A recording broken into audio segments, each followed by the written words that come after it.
Hello, I'm Gabrielle Sampson, and I'm a biology major at Wayne State University.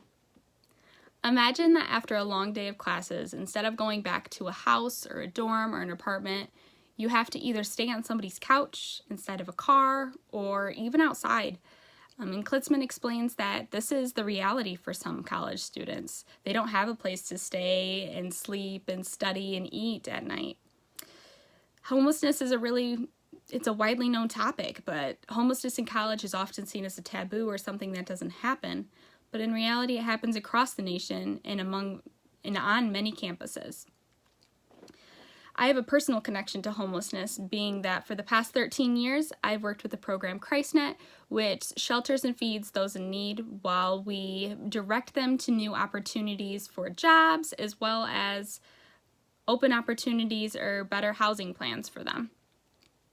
While doing so, I've heard the stories of many, and several of them being young adults that were either experiencing homelessness during college at the time, or they told me about their past being in college and falling homeless.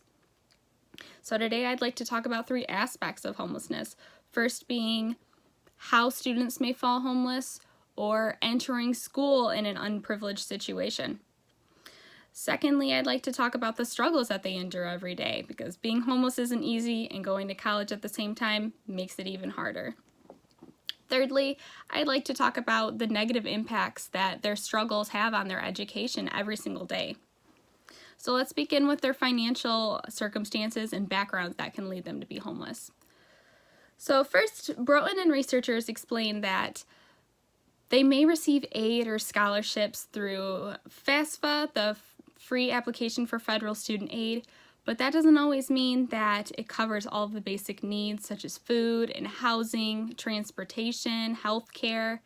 So all of their extra money that they may receive from working a ton of hours a week, it has to be directed toward those extra expensive, and that leads them to not have enough money saved for housing.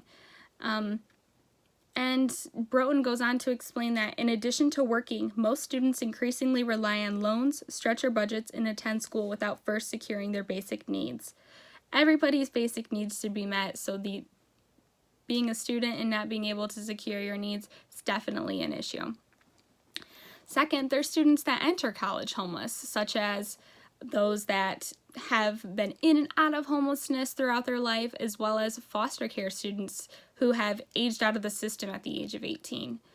Hallett and Huang explain that foster care students have a difficult time transitioning into college, just as any other student does, but it's an extra burden of not having a place to stay every night too, because they may be financially or mentally not supported.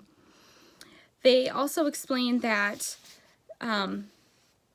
the stress that's put on them, it may cause them to isolate themselves from other students because they feel that they're not as equal to them, that they are lesser, and it might cause them to drop out. Broughton goes into this observation that these students that keep themselves away from others, they're going to drop out because they just don't have those kinds of connections that other students are able to develop. The next thing I'd like to move on to is how sleep and finding food is often very difficult, even though it's such a basic thing.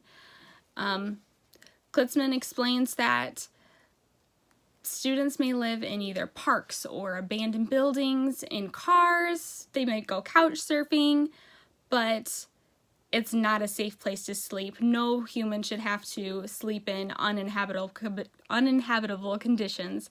And Marhefka explains that sleeping in these places can lead to sleep deprivation. If you're not getting a good night's rest, you're more likely to be prone to anxiety or depression, and you won't be able to focus or learn as well in school.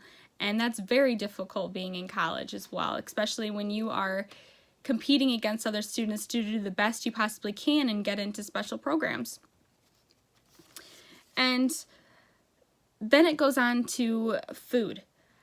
Having enough money for food is often a very big difficulty, but also having a place to store food or finding the food if you're constantly on the move.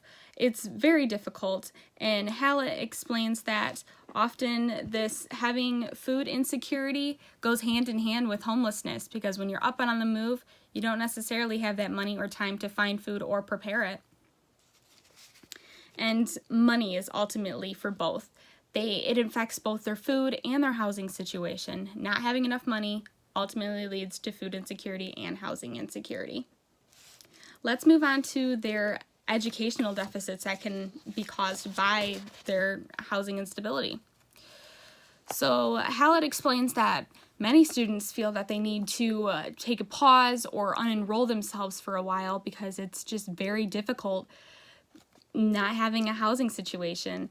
They have a hard time maintaining a minimum GPA, and Hallett quotes, "Consistent class attendance while also balancing efforts to meet their basic needs is very difficult, and that's why they feel they need to pause." They may not have time to do their homework or have access to their homework, for they may not have Wi-Fi access or access to a safe environment that has well-lit areas. And Broughton explains that these students might have to work 30 plus hours a week, and that's beyond crazy, especially being a student at the same time. And overall, these students, through their ability to fall homeless without enough money for basic necessities, as well as not having enough money or food or money for food or housing, is just unbelievable. And these struggles that they endure, it really does impact their performance. But through all of this, some students are still able to obtain an education and able to endure these difficulties. Thank you so much for listening, and if you have any questions, you are more than welcome to ask me in class on Monday or contact me through Canvas. Thank you so much.